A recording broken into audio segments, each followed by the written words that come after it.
Assalamualaikum warahmatullahi wabarakatuh. Apa kabar anak-anak sekalian? Sekarang waktunya pembelajaran biologi dengan topik yang berbeda dari kemarin. Apakah kalian semua kemarin masih ingat pelajaran tentang gen?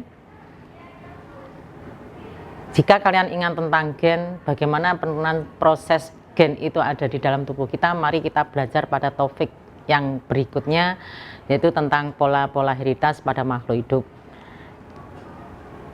Bagaimana dengan pola-pola hereditas pada makhluk hidup? Coba kita perhatikan fenomena yang ada di sekitar kita.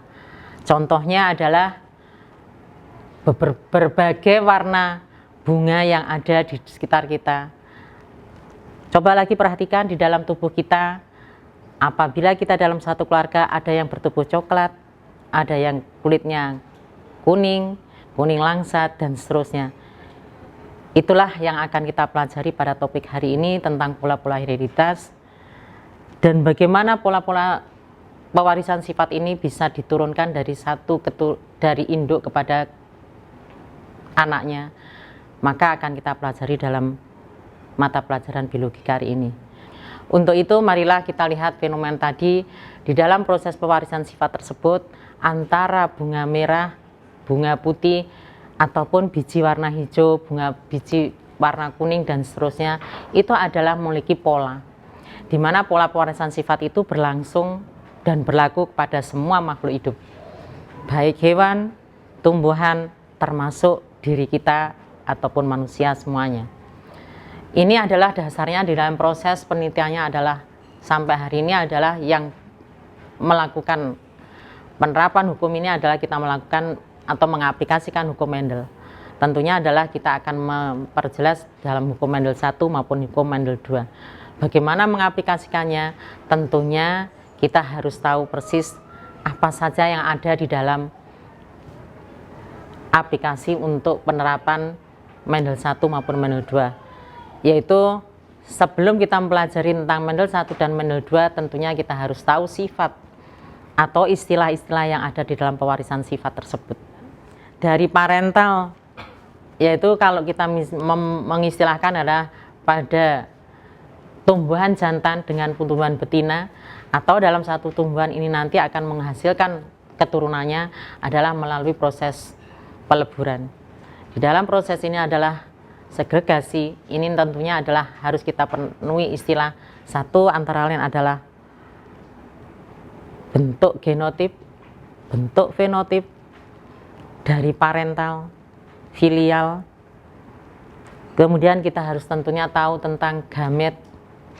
Tentunya tahu kemudian adalah istilah dominan, resesif, homozigot, heterozigot, serta alel. Yang mana kalau kita lihat salah satu bentuk dari peristiwa tersebut adalah mengaplikasikan dalam bentuk perkawinan antara dua individu yang akan menghasilkan keturunan pertama. Apa itu? Silahkan kita lihat nanti dan kita tampilkan. Kemudian kalau kita lihat di dalam parental itu adalah merupakan parental ini adalah ada dinamakan dengan bentuk galur murni, yaitu istilahnya dengan parental yang homozigot dominan ataupun homozigot resesif. Di mana homozigot dominan dengan homozigot resesif ini akan dikodekan di dalam huruf abjad atau huruf kapital, di mana kalau yang dominan adalah huruf kapital, huruf besar, sedangkan untuk resesif itu dalam keadaan huruf abjad, huruf kecil. Nah, dari persatuan inilah nanti segregasi akan terlihat. Silahkan nanti dilihat dan dikerjakan, nanti diaplikasikan. Antara lain jika saya contohkan adalah ini nanti adalah pada persilangan bunga ungu dengan bunga putih, pada hukum Mendel 1 itu akan terjadi dua macam, yaitu yang dinamakan dengan konsep dasar adalah tentang perkawinan dominan penuh dan perkawinan kodominan atau dominan tak penuh. Kalau yang dinamakan dengan persilangan dominan penuh itu adalah yang berasal dari galur murni dari parental yang homozigot. Contohnya tadi adalah dalam keadaan ungu, maka bentuk adalah atau dikodekan dengan huruf U besar, silang dengan bunga putih U kecil, maka akan dihasilkan parental ini disilangkan akan menghasilkan filial 1, yaitu dengan bentuk genotipnya adalah U besar, U kecil, sedangkan fenotipnya jelas di situ adalah putih. Inilah yang dicontohkan bahwa hukum Mendel 1 ini adalah dengan keadaan persilangan dominan penuh, yaitu dari parental galur murni akan menghasilkan filial yang sama dengan salah satu daripada induknya, yaitu bunga ungu yang dominan.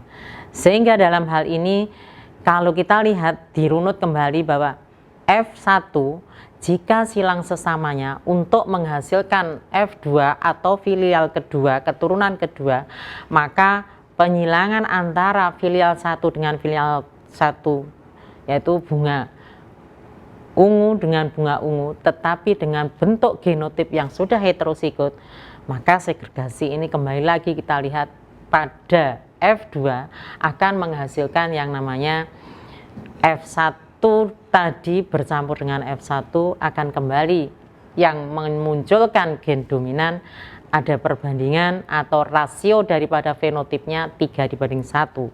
Tetapi kalau kita lihat secara genotip perbandingannya adalah 1:2:1.